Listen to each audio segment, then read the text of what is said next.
ഇത് പഴയ ഭാര്യയെയും ഭർത്താവിനെയും കാണിക്കാൻ. ഞാൻ ഈ കമന്റുകൾ പറയാൻ കാരണം ഇത് കണ്ട് വിഷമിക്കുന്നത് എൻ്റെ ഭാര്യയാണ്, അല്ലാതെ നിങ്ങളുടെ ഭാര്യയല്ല. അതുകൊണ്ട് നിങ്ങൾ പറയുന്ന നിങ്ങളുടെ നാക്കിൻ്റെ കുഴപ്പം നിങ്ങളുടെ വീട്ടുകാരുടെ കാണിക്കണം, ഞങ്ങളത് കാണിക്കാൻ വരരുത്.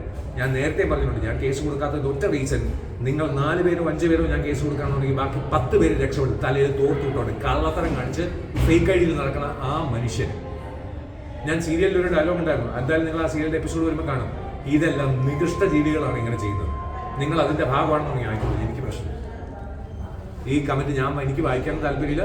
വായിച്ച് എന്തെങ്കിലും സ്ട്രെസ് ആവുന്നു എന്ന് കാണുമ്പോൾ ഞാൻ നാച്ചുറലി റിയാക്ട് ചെയ്യും.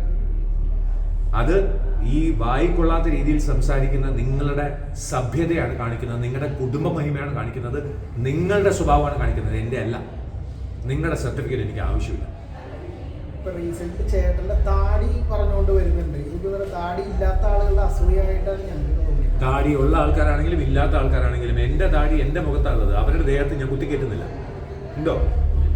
എൻ്റെ താടി ഞാൻ മെയിൻറ്റെയിൻ ചെയ്യുന്നു, ഞാൻ നോക്കുന്നു, എൻ്റെ സീരിയലിൽ ഞാൻ അത് അഭിനയിക്കുന്നു. അത് വെട്ടി നീട്ടി വളർത്തിയോ അത് എൻ്റെ ഭാര്യ പറയും, ഞാൻ നോക്കും. അല്ലാതെ നാട്ടുകാർക്ക് പറയേണ്ട കാര്യമൊന്നുമില്ല. ആ താടി ഒന്ന് വെട്ടിയിരുന്നെങ്കിൽ കറക്റ്റ് ആയിരുന്നു. സ്വന്തം ഭർത്താവിന് അടുത്ത വീട്ടുകാരുടെ വീട്ടിൽ പോകാൻ നോക്കും, എന്നിട്ട് സംസാരിക്കുക എൻ്റെ താടീൻ്റെ കാര്യം. സ്വന്തം മക്കളെ നന്നായിട്ട് ഇരിക്കുന്നു,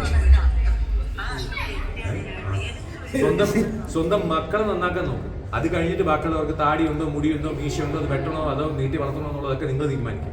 സ്വന്തം കുടുംബത്തിന് ആദ്യം നോക്കും. കേരളം നന്നാവാത്തതിന്റെ റീസൺ ഇത് വേണമല്ല, അടുത്ത വീട്ടിൽ കറണ്ട് പോയി ഒന്ന് നോക്കുന്ന ആൾക്കാർ സ്വന്തം വീട്ടിൽ വെളിച്ചു കൊണ്ടുവന്ന് നോക്കണം ആദ്യം. നിങ്ങളുടെ ഭാര്യയുടെയും ഭർത്താവിന്റെയും കാര്യം ഞാൻ നോക്കാൻ വരുന്നില്ലല്ലോ. നിങ്ങളുടെ ഭാര്യ ഡൈ ചെയ്തോ ഭർത്താവ് താടി വെട്ടിയോ എന്ന് ഞാൻ നോക്കാൻ വരുന്നില്ലല്ലോ. അങ്ങനെയാണെങ്കിൽ നിങ്ങൾക്കും അധികാരമില്ല അത് പറയാം. ഞാൻ വളർത്തണോ വേണ്ടെന്നുള്ളത് ഞാൻ ആലോചിച്ചോളാം. അത് എപ്പോഴാണെന്ന് വെച്ച് കഴിഞ്ഞാൽ വെട്ടേണ്ടതെന്ന് പറഞ്ഞാൽ ഞങ്ങൾ തീരുമാനിക്കും, ഞങ്ങൾ വെട്ടും. അത് നിങ്ങൾ പറഞ്ഞാലും പറഞ്ഞില്ലെങ്കിലും എനിക്ക് ഒന്നുമില്ല. അയ്യോ ആ താടി വെട്ടിയിരുന്നെങ്കിൽ ഭംഗി ഉണ്ടായേനെ. ചേച്ചിമാരെ, അമ്മായിമാരെ, അമ്മൂമ്മമാരെ, നിങ്ങളൊന്ന് അടങ്ങ്. സ്വന്തം ഭർത്താവിൻ്റെ മക്കളുടെ കാര്യം നോക്കാം.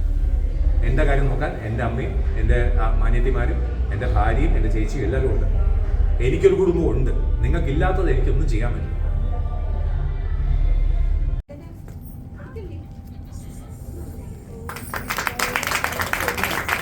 നല്ലോണം കൈയടിക്കൂ.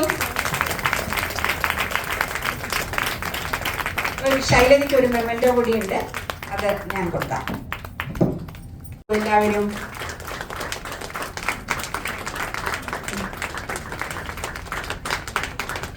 അവർക്ക് 2 പേർക്കും ചേർന്ന് ഒരു ഉപഹാരം